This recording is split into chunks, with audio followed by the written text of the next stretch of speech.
Hello, everyone. Welcome to Brenda and my Friday morning chat. Today is April 1st, and although we're going to have a lot of fun today, we're not going to pull any fast ones on anybody.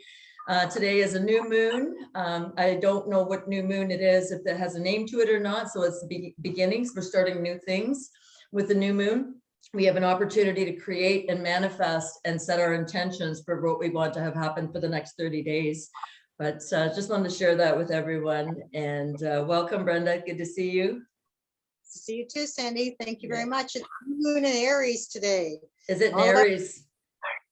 It's all about action, creation and action, right? Taking action and moving forward to create new things. Yes. So that's really important to know. I don't always follow the zodiac with it, and I should do that more so. Now, is that Western astrology or Vedic? Oh, I'm saying I would assume it's Western. Yeah, I don't really follow the Vedic. Okay. So and it doesn't matter. It doesn't matter which one you follow as long as you're consistent. And like you don't mix the two. If you're in Western, work with Western. If you're in Vedic, work with Vedic. Or if you go in between the two, understand when you're in what one, right? So today we're talking about, what did you call this? We were talking about passing the buck. The blame game. The blame game, that's what you called it. So this is what we're going to talk about, and why this came up for us. We're noticing that as we all start to ascend and more truth is coming out, what we're noticing is some people are starting to pass the buck. Yep. And on a few occasions in the last week, I had people telling me that it was, like, I'll give the example in the nursing home. Somebody who worked in a nursing home actually said it was the parents, like the children of the parents in the nursing home who are responsible for the deaths because they left them in there. And I'm like, no, if you administered medication or you gave a medical treatment that caused their death, you are the one who's responsible. So we're starting to see how people are trying to always blame the kids, right? That's been around since I was young. Oh, it's always the children who are at fault. And I'm like, no, it's not, right? So there's a few different instances where that came up, and it's interesting watching. And now that they realized that the nurses knew what they were doing, they were getting paid to inject people or offer medications or certain procedures that they knew were resulting in death and didn't stop it. These people are going to be held accountable. I'm not here as the judge and jury. I don't get to say what punishments should be, get out or what have you, but just so that we know that this is the game that's starting to happen. So what is funny is discernment is coming back front and center again. So it's always a lot of the things that Brenda and I've been talking about are coming back and coming back and coming back. So did you want to talk a bit about the blame game and what you've noticed? No, I was just thinking about that. Circling back. Who's famous for saying they're circling back? Oh God, these people. You know what? The blame game is important for us to recognize, because that's exactly what's going to happen. It's all passing the buck, right? This indemnity stuff as well, right? Plausible deniability. Oh, we didn't know that it would do this. We didn't know this was happening. We didn't know this was the problem. Bullshit. All of it's bullshit. It's still deception left, right, and center. We can't be fooled by that. We just can't, whether it's April Fools or not. and it's so important, because what is missing within the system, the structure within the system, is it's your job to know. When you take these positions, you are in a position of a person, like you're in a circle of care. It is your job. If you cannot stand in front of a judge and say, Your Honor, and explain why you did what you did, then you probably shouldn't have done what you did. And if you can stand in front of a judge and say, okay, this is my responsibility, and this is why I did this, and this is why I did this, and this is why I did this, and this is the act I followed, this is the protocol and the procedure within my organization that said I had to, this is my documentation that they said I had to. If you can back what you do, that's probably a good sign that you're going to be okay. But if you can't back what you did and just say, well, my supervisor told me to do this, you're on the hook for this stuff. We're all on the hook. We all have a duty of care in society. We have it in our organizations. We have a duty of care within our family structures. If you have children, we all have these duties to do the right thing. And what the problem is we've all been manipulated out of knowing what the right thing is sometimes, right? Absolutely. So that's what I think a big part of it is. So part of it, I think, truly. And I think you'll find that it's going to happen on all playing fields here, right? Like everywhere, every layer as well, every level. because it's not just about, one thing here. It's everything, everything. And it's all coming, right? This is crunch time. The next 3 months are absolutely integral for what's going to take place after that. Yes. So we're solstice, right? This is all about the increase of light on this side of the planet and the increase of darkness on that side. And we have to recognize there's a pole here. There's a playing tug of war going on, a game.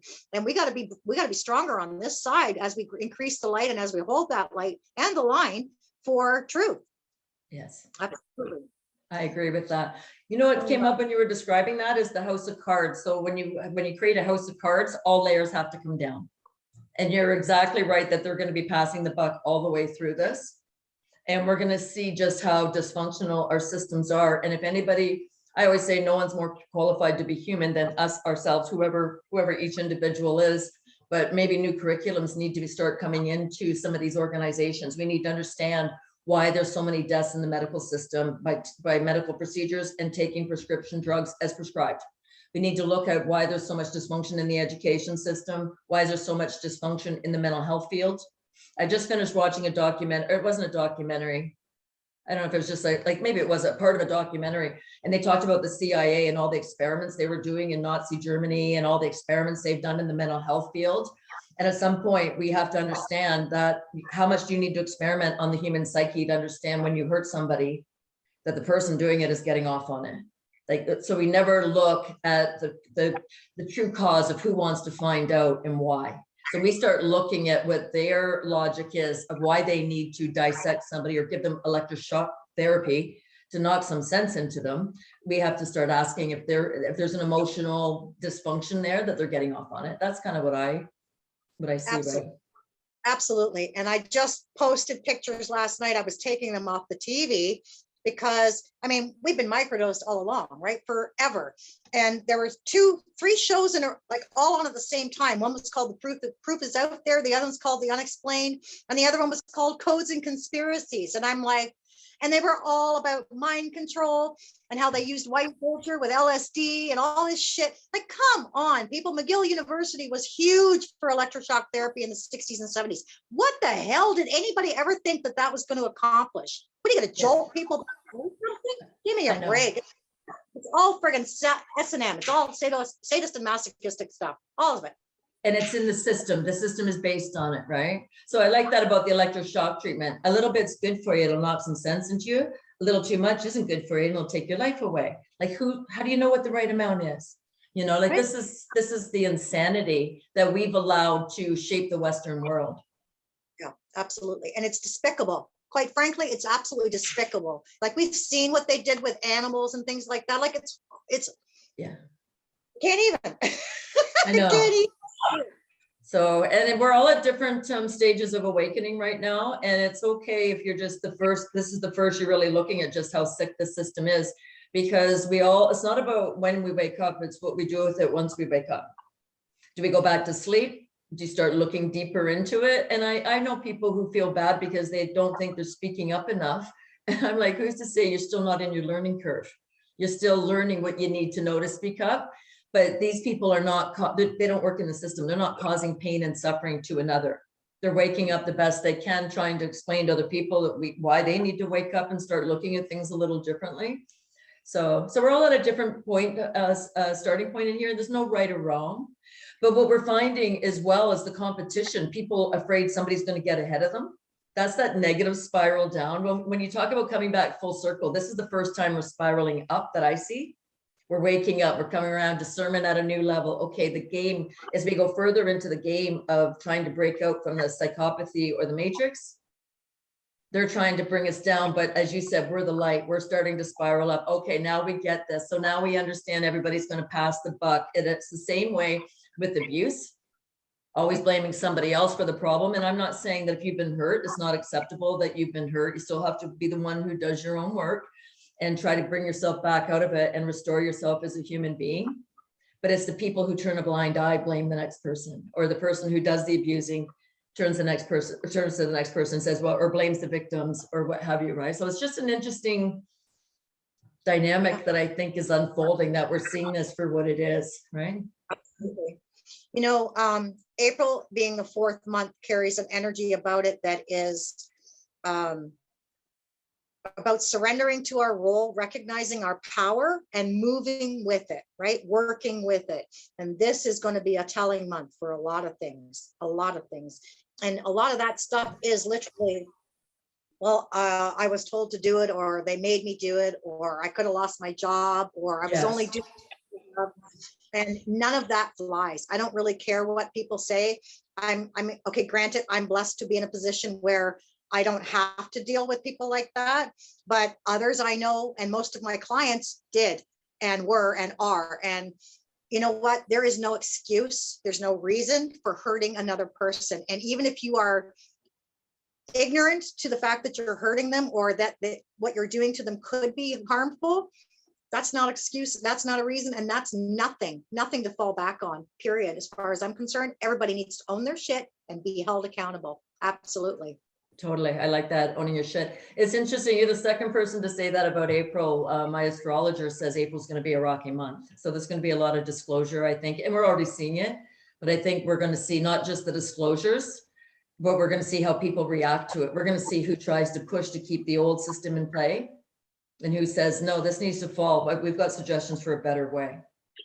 So it's going to be the divide, right? As one building comes down, the other one starts to rise into the truth, right?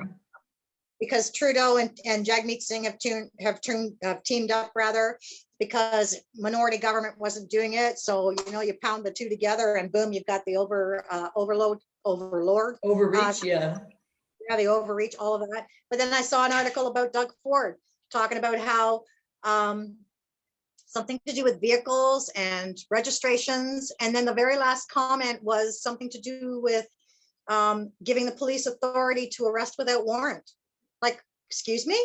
What the hell does that even mean? Like, really? Is Doug that desperate? Does Doug have to hide?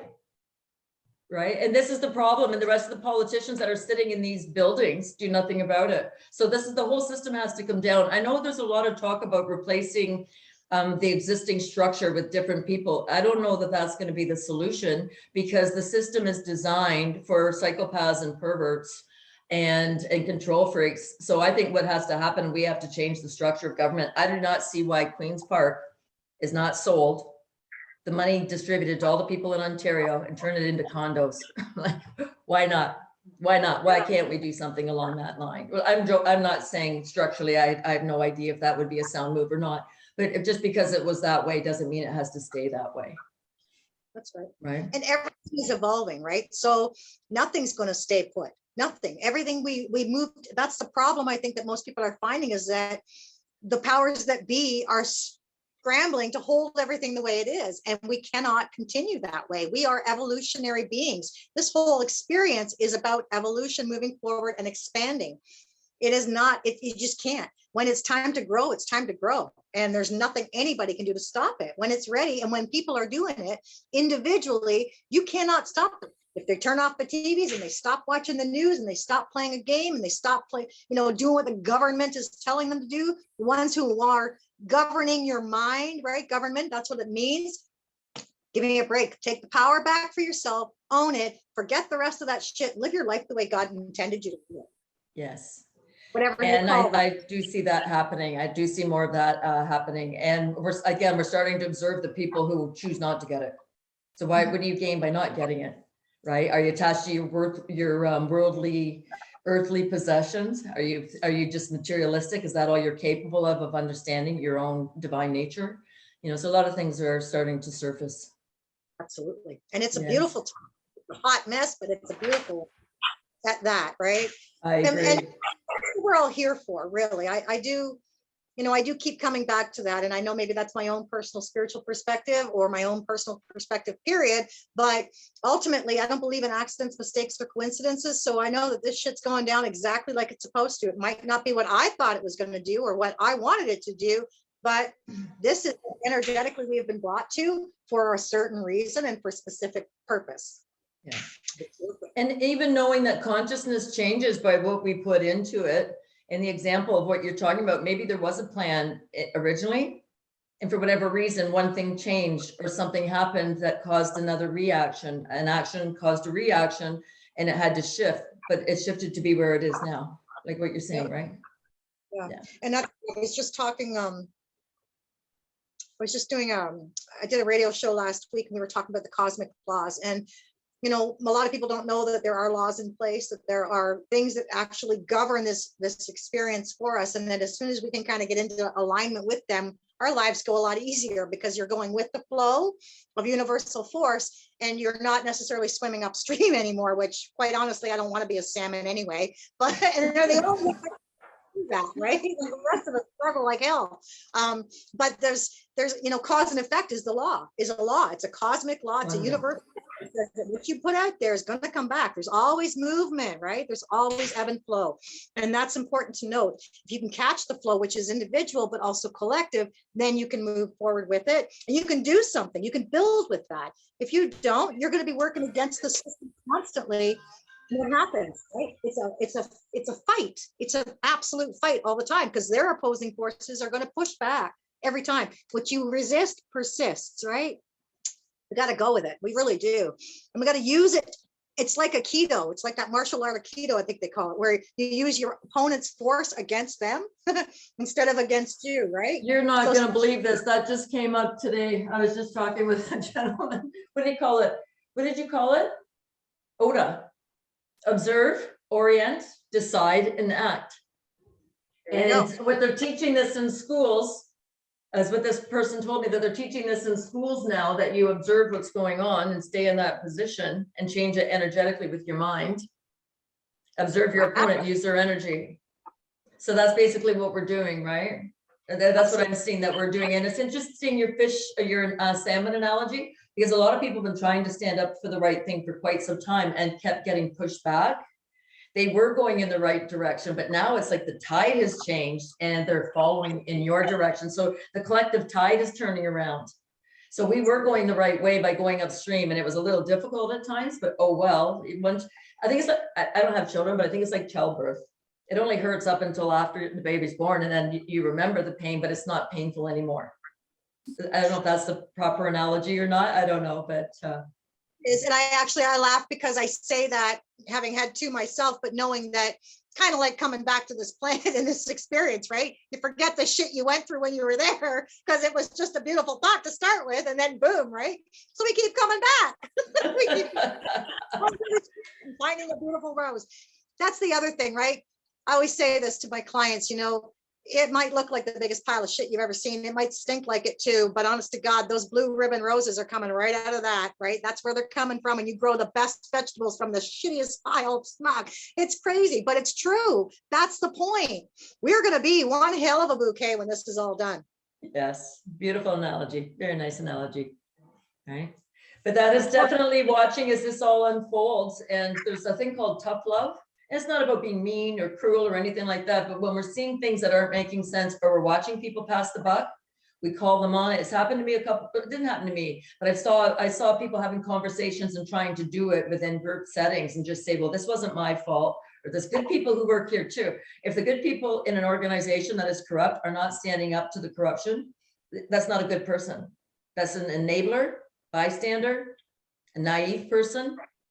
If you say there's 85% corruption in a company and they go, there's good people too. So you want us to give you a pass on 15% productive rate? So you have to look at the integrity, the morality, the intentionality, and the common sense maybe, and the factor of the person, right? So we have to start looking at things differently. And I think we're heading in that direction. And what you're speaking about is literally the bad apples that are ruining the bunch. But if you know that bad apple is there, get it the hell out. Don't just ignore it. Don't just neglect what it's doing, and don't just overlook it, because that makes you just as bad. You're the next one to go bad. If you haven't already, you've got something in you that's about to go there. Yeah. I just can't understand people that do that. I really can't. And accountability, right? Big time accountability for what our actions are. Absolutely. And atonement, right? Like you got to really come to a place of oneness with yourself. And if you can't, you got to work for it big time. We all are here for that. Ultimately, I think. Well, it's my opinion anyway. It's not right or I wrong. think you're right. So I don't want to say who this is, but I was contacted this week by a woman who said in her school district, they're doing the DEI, which is diversity, equity, and inclusion training. And they've got a director that's going into their school, each school. So who are they hiring for these people? And then she said, there's another one, SEL, Society, Emotions, and Learning. So now the educators are trying to twist everything up. So the parents know something's wrong with this. They've sent me the curriculums. They've asked me to go through and read it and have a look at it to give an opinion. And I let her record the conversation on Zoom as we're talking, and she's telling me what the issues were. We recorded it so she can take it back to her people and say, okay, this is the discussion that we've had on this. And I showed her how to set up her verticals. So do a vertical with the SEL, do a vertical with the DEI, do a vertical with the transgender and all that nonsense, do a vertical with the sexualization of children, do all the verticals that matter in this spectrum. So what she said they want to do is bring mental health workers, the doctors, right into the school. So it's one-stop shopping because they love your children so much. So no matter what happens, if your child breaks out of the matrix or doesn't want to go along with it, they've got somebody to slap a mental health drug into them or medicate them or what have you as they go, right? So it's all about behavior, mind control, as we've talked about on many occasions, in behavior, right? So this is how desperate they're getting. It's going into the schools. So I hope to be part of a bit of a pilot project with this group, and just because I've got information that I can just share, and people get it, especially with visual aids. If you can put out a visual aid, people go, and I'm like, I don't tell people what to do, but they remember. I just hope them remember what's out there. So why I'm saying this, I have a feeling this is going to start escalating and getting the good is going to build faster and faster and faster and faster. And it is. We're gaining momentum. We truly are. And we have to keep in mind too that this planet has polarity, not just in our own individual experience, but also within itself. And so we have this east and west, north and south stuff going down. And there's always a tug of war and a pull, right? This magnetic pull happening. And it's up to us to keep the light strong because the darkness is on that side, but we have to tip it. We have to tip that scale. And it's important for us to be in that awareness because the truth is what it lights us up, right? So I'm always saying the more you know, the more you glow. Like if it's truth, it's going to be there and you're going to clear out the shadows, the darkness, and anything that's causing any kind of dimming of your light to be gone. And that way you are then a bright light and people look at you as if there's something going down, like you're a lighthouse, and they want to know what it is that helps you stay there, right? Helps you keep that going on. I was talking with a client a little while ago, and she says, I don't know, I can't keep doing this. I keep trying to wake people up. I keep trying to show people what, and I'm like, you know what? You've got to let it go. You've got to let it go. We all have to let it go. We are not in a place anymore to do that. We can only be there when they come to us, right? Because yes. We're out there. We're like that crazy person on the street corner yelling with our sign that says the world is near, the end of the world is near. And like, people look at you like, oh my God, flip them a nickel and hope they shut the hell up, right? Like, oh my God, right? You just can't give that energy there anymore. You got to hold the line, hold the light, and stay right where you are, knowing the truth is what you have and that they are looking for. They are ultimately looking for it. There's a lot of people, let's face it, Sandy, there's a lot of people who don't want to know. They just do not want to know. They don't want to know about trafficking. They don't want to know about DUMS. They don't want to know about Ukraine. They don't want to know about poison. They don't want to know about any of it. And let them be. Let them be. They're sleeping bears. Leave them there because I don't really want to poke them anyway. I don't want to poke them away because when they start to wake up and they realize, they're going to be madder than hell. I don't think everybody's going to wake up. I think some of them are just going to, whatever the new rules come in or the new paradigm comes in, they're just going to shift and go along with it, right? They just don't have what it takes. I know people who've said if a push comes to shove, they're okay to die. And I'm like, really? You have no fight, like nothing? You don't value your own life? And thank you for sharing, right? It's interesting. We talked a bit about this yesterday. We're talking about the energies, and when we become the lighthouse ourselves, and we're in the observer point. But observe and ask yourself questions, open-ended questions. Show me more. Show me how the earth energies work. Because I was speaking with a few people yesterday, and one of them said when she's meditating, she can feel the radiation coming up. She can see it coming up from the earth. So she sees spirits. Like we've talked about various things. She's actually taken pictures of some of them and shown me some of these spirits that she's seen. But it's really interesting what's happening. And another person I spoke with, she went on vacation, and I'm not going to say where she went. And it was near the Finger Lakes, give or take a bit of like maybe an hour or so. And she said she had nightmares every night when she stayed at this resort. So I'm wondering, is there a portal that's open in that room? So she didn't feel anything during the day. She said their eating habits changed. They weren't hungry, like things had changed.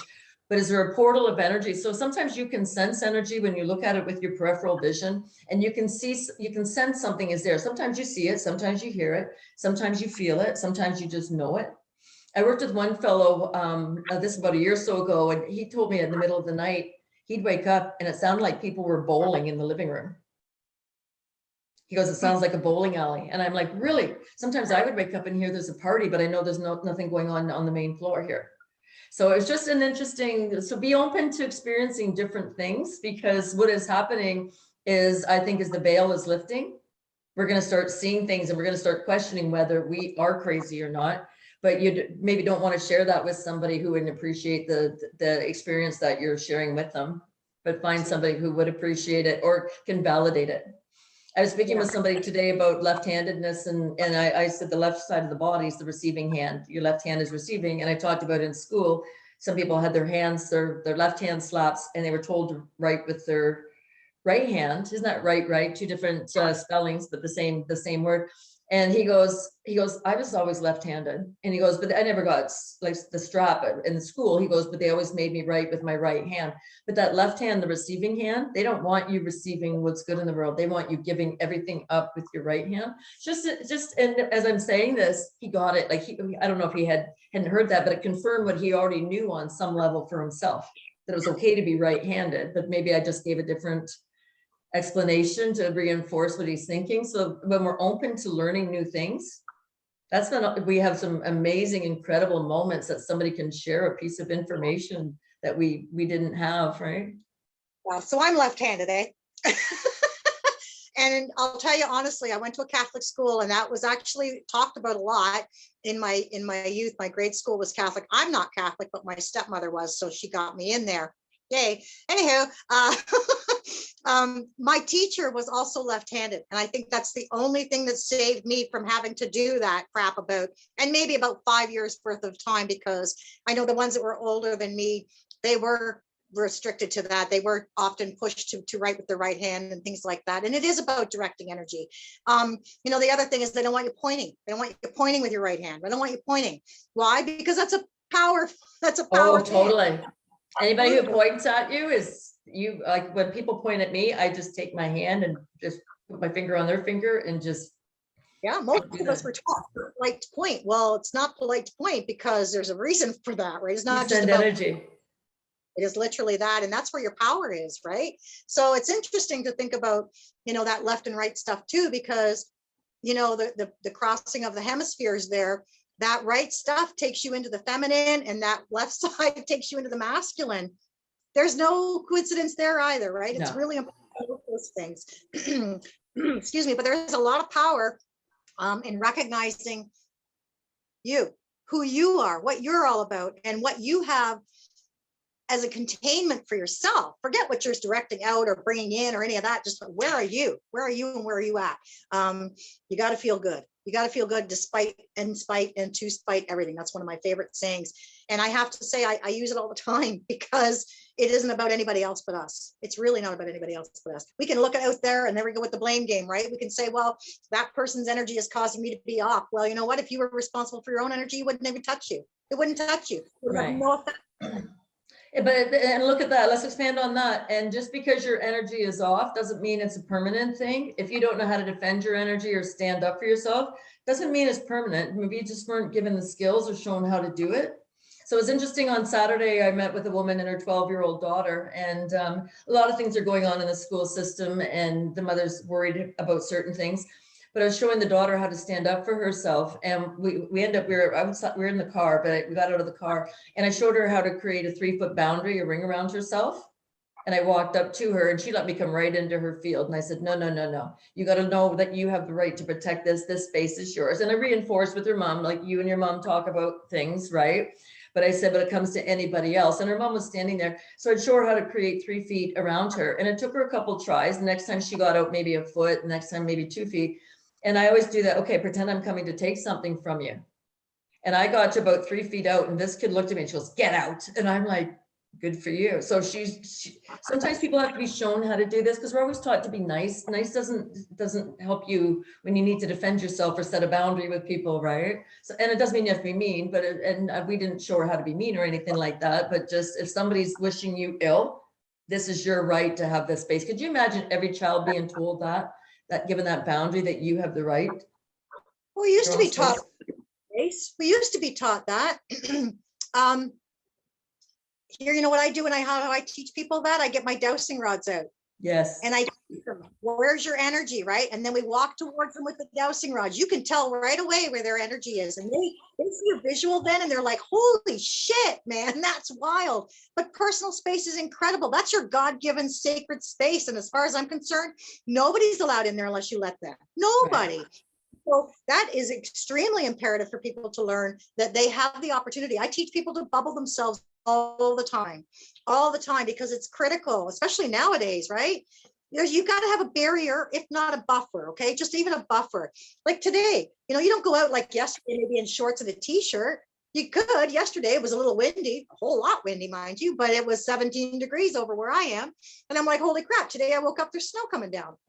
Like you don't not go out in your bikini on a day like this. You go out in your park in some pants, right? Right. Like, you protect yourself physically in that example.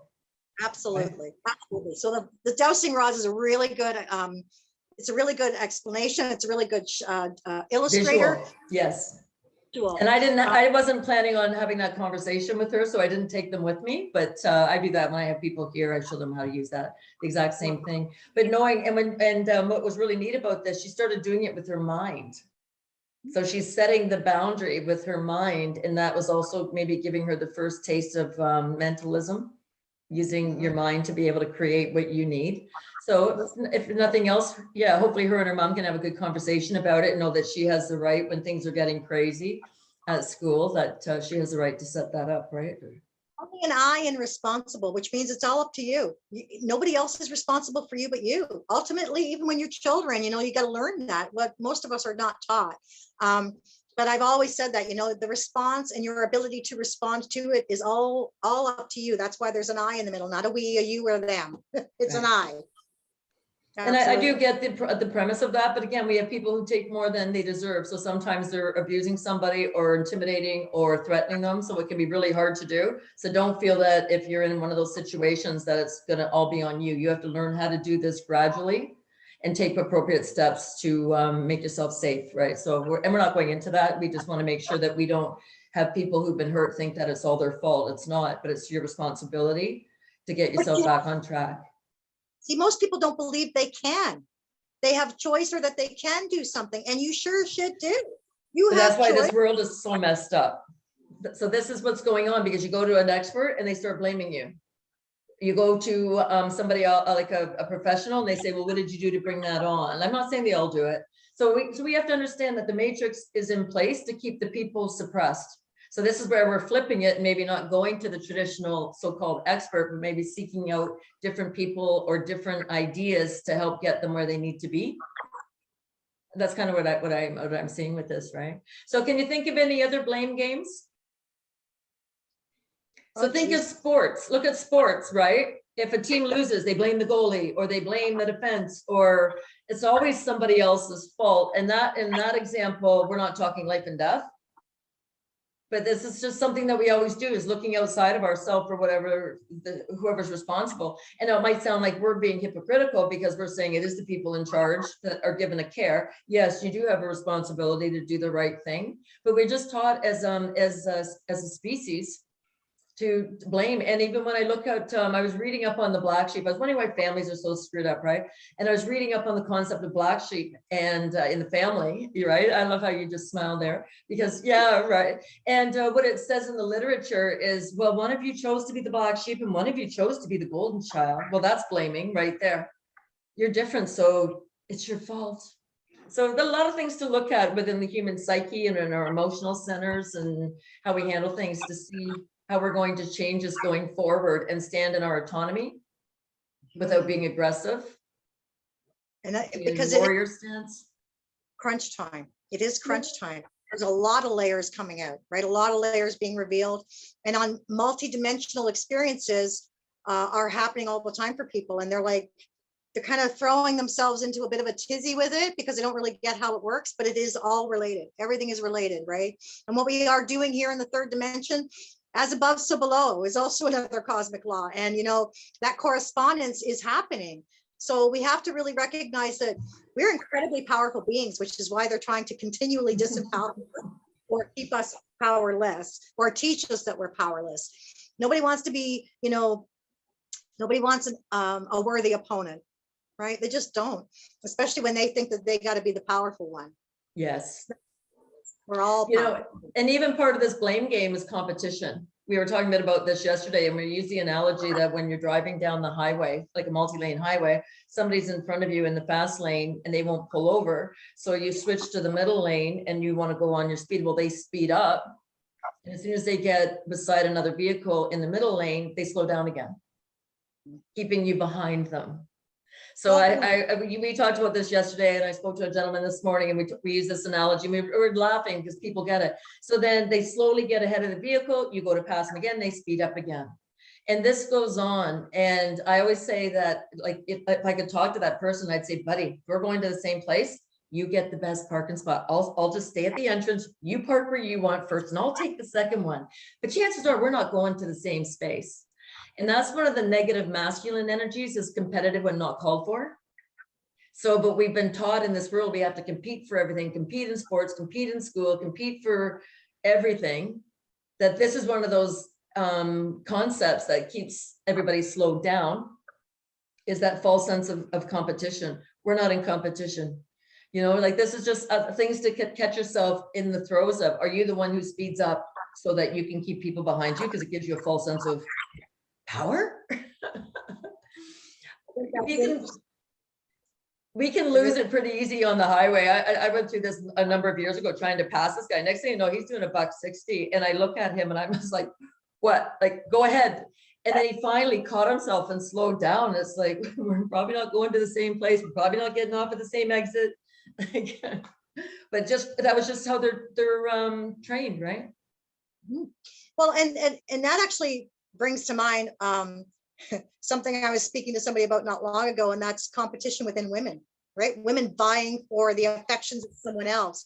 And that's mostly because that's been instilled in us since we were little, right? And that you've got to be the better, and you've got to beat out this other woman because she's a threat to you. And really, what's the prize? Some asshole who thinks that that's important. Like, I don't even want to be with somebody like that. You know what I mean?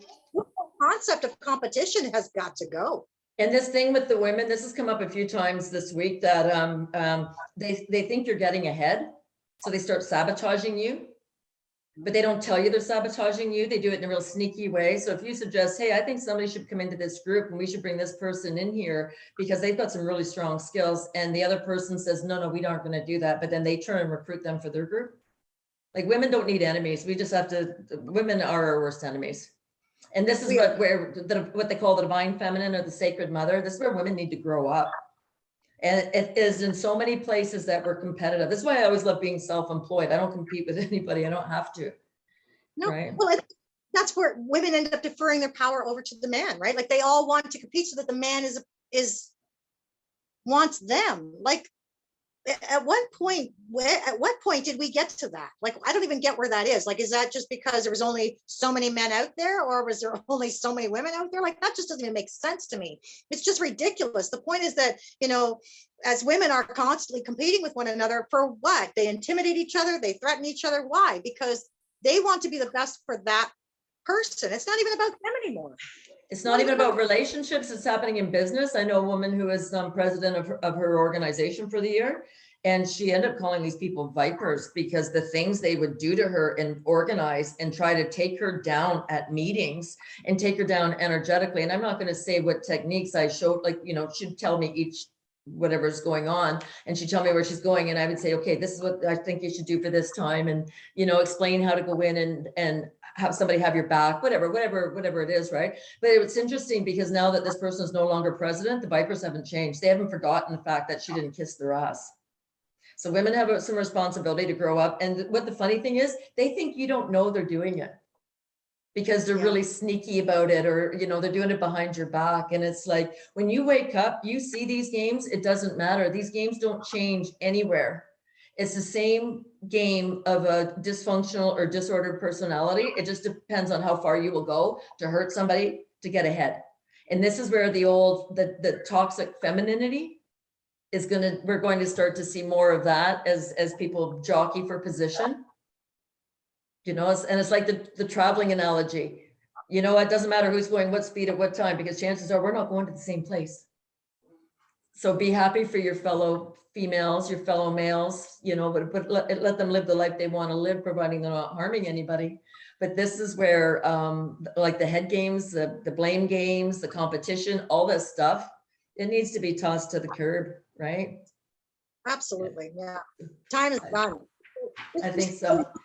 So what do we call this? Passing the buck, the blame game, competition without needing to be. These are all petty human behaviors. Doesn't matter if you're a male or a female doing them, they're petty, and they show your insecurity and your inability to do the right thing, which takes us back to, if you have a duty of care, it's your responsibility to know what the right thing is. Right. And you know who taught me that was, I was trying to understand what was going on within the education system and all this, you know, child abuse coming in. And I called mental health organizations and I said, like, you know, it was a woman I was working with, and she didn't understand certain concepts. So anyways, I called different organizations and they're like, I can't tell you, it's personal private information. I said, I'm not asking you what her name is, because I just told you, I just talked to her, I know her name. What do I do about this? We can't tell you, ma'am, that's privileged information. That's the other one. Withholding information is also a control game. I call another place. We can't tell you, ma'am. Our governing body says you better find the policy to do this or we're going to fine you. So then again, another female. So you're calling all these different organizations to say, we can't tell you, we can't tell you. Finally, I said, what am I to do? And this woman gave me this man's name. And I called him and I briefly outlined what's going on. And he says, you have a duty of care. If you can't stand in front of a judge and say, Your Honor, this is why I did A, B, C, D, and E. If you can stand in front of a judge, that's all you have to worry about. How many of the people out there in different organizations could actually stand? And if you don't like the idea of a judge, think of Creator. Stand at the pearly gates and say, this is why I did what I did. Is it going to fly? Then you probably shouldn't be doing it, or you shouldn't have done it, or you need to be accountable for doing it, and you need to pay for doing it. There has to be a consequence for these behaviors, right? And this is what we're so afraid to put on other people. We want to cut everybody some slack. And it's like, no, we're not cutting you any slack anymore. We have to take responsibility. And it's time the grown-ups became the grown-ups. Wonder what that's going to look like. Oh, we know April to June is going to be pretty rocky. I think we're going to find out. Absolutely. And I don't know about whether I'm in with that grown-up thing, because I want to see maturity. I don't want to see grown up, because people grow up all the time, but they don't necessarily mature. And there's a big deal. Emotional. That's good to clarify. Emotional and spiritual maturity. So I'm saying growing up emotionally and spiritually, not physically. That's the problem. Our bodies grow, and we assume because somebody's an adult that they are mature in other ways. That there's no guarantee of that. So I'm glad you clarified that, just to make sure that we know what we're talking about. Social, emotional, psychological, intellectual maturity. Because it's maturity, as far as I'm concerned, comes, you know, wisdom is maturity. Maturity comes with wisdom, or wisdom comes with maturity. And because you take information and experience, and that's what brings you there, you know, you really don't get there without it, as far as I can tell. And there's a lot of moving parts in there, right? So it's belief systems in there. There's a lot of things in there, but it's okay to be excited about what we're going through too, you know, because we're seeing a lot of good things happening. Absolutely. You know, and we are vibrational beings, right? Like, we have to recognize that the vibration that we're emitting and emanating out is what helps to cultivate our experiences, right? And create those experiences for us. So we can't disempower ourselves by not realizing that that's a critical point to our experience here. Yeah, absolutely. All about the vibration, right? Yes, and where you are. Yeah, where you are and what you feel is everything. And it's okay if you don't feel great all the time. Ask it what it's telling you. And then ask to be shown what you need to know to put yourself into a good spot again, right? So it's interesting. So what are you going to do today for April 1st and the new moon? What have you got planned? Or is that something you keep to yourself? Can you? Oh, no, I'll share. Well, actually, from what I can remember anyway, April 1st kind of ends, the whole April Fool stuff ends around noon. But I'm actually waiting for some revelations to come through today because there's some new information coming out to the world that's going to be really, really important for all of us to know and experience and recognize for what it is. Still going to be a lot of people who are still dozy, still sleepy, and still gone. And you just know you can't keep your focus there, because the minute you take your focus off of yourself, you end up in that vibrational experience with them, and you're feeding into that stuff. And to me, that's not productive or progressive. So for me, all about new beginnings. I got a reading to do for the world. I got to do a video on that, and I've got a bunch of clients. Like Fridays are generally a busy day for me, but I got a lot of work to do today. And it's important to help people get off on a good foot for this month. There's so much shit happening. Aries is a very powerful month, a very powerful sign rather. And what we have to recognize is it's a twofold deal, right? You can be assertive or you can be aggressive. And you got to really take action, but you got to do it one way or the other. And aggressive isn't good. We don't need that anymore. We've got enough aggression out there. We need assertiveness. And assertive isn't necessarily pushing your way through things. It's just holding your own in a place of command. That's what we're all about. And when I was talking to people today, the person I was speaking with this morning, it's okay to be in warrior mode. Sometimes we do have to be aggressive, but you have to go through, as he's saying, observe, orient, decide, and act. Sometimes you do have to raise your voice to get attention. Doesn't mean it gives you the right to be violent with anybody, but sometimes you do. But trust yourself that whatever you're going to do is going to be the right thing. So Aries, when you look at it from the astrological perspective, Aries is a cardinal sign, which is a leader. So it is a leadership sign. There's 4 leadership signs in there, but it is definitely one of the leader signs. So when you're coming out with this new moon, what are you doing today? Are you gonna go in nature and meditate? Are you going to set an intention? Are you going to use your crystals and create a grid and put an intention in that grid? Are you going to go out and just talk to nature? Are you going to, what are you going to do to put yourself right side up today, knowing you're going forward and there's good things that are coming, and putting yourself in the best possible position? Anybody has a birthday today? Around today, now's a good day to set your intention with the new moon, because the new moon is when you plant your seeds for what you want to experience for the next 30 days. The full moon's when you harvest it. And then you get the harvest for the next 2 weeks. And then you come back into the planting the seed. So whenever your birthday's around the new moon, plant the intention of what you want to achieve for the next 30 days, 31 days. Well, we can even do 28 days really, but plan what you want to experience, what you want to see happen. You can hold your own space and radiate as love and want that for the world, but you don't project it onto anything. There's a big discernment there of being something and projecting it. I think we talked about this last week. So as soon as I'm saying this, the sun's starting to shine. You're over the target when it's a cloudy day and you say something that is divinely guided and the sun peeks out, right?